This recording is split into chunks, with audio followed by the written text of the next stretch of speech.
रामपुर नामक एक गांव था जहां रामदास अपनी पत्नी हीरा के साथ रहता था।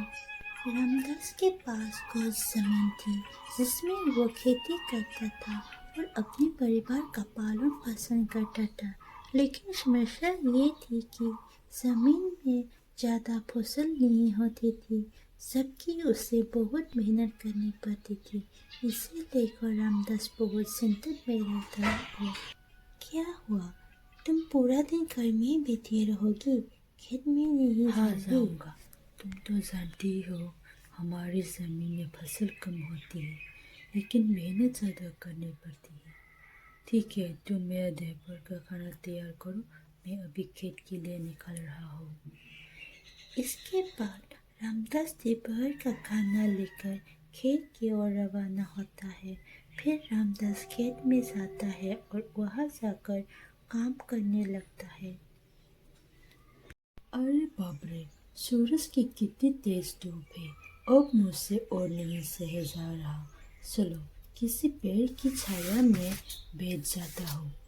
इसके अलावा मुझे बहुत भूख भी लग रही है। चलो पहले खाना खा ले।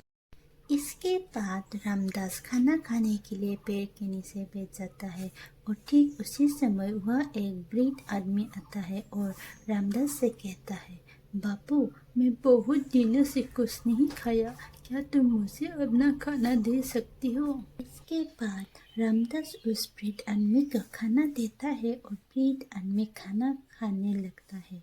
खाना खाने के बाद बुजुर्ग उसे कहती है, लेकिन तुम एक बात कहो, तुम्हें देखकर ऐसा लग रहा है कि तुम्हारा मन उदास है।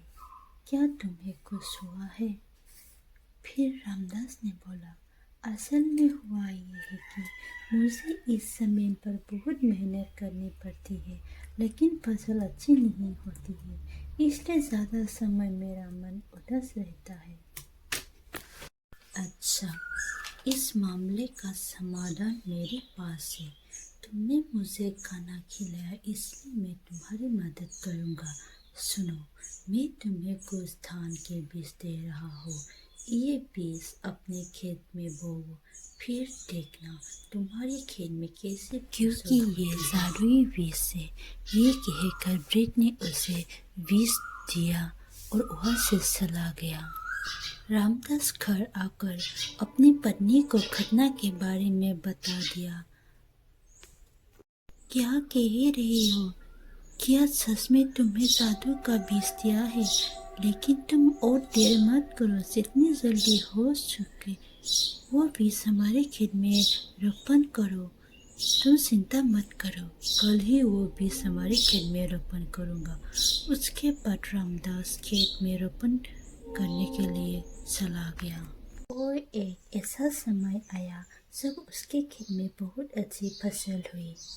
अरे वाह, सच में मेरी खेत में बहुत अच्छा फसल हुई। इसका मतलब वृद्ध द्वारा दिया गया बीज सच में जादुई बीज था।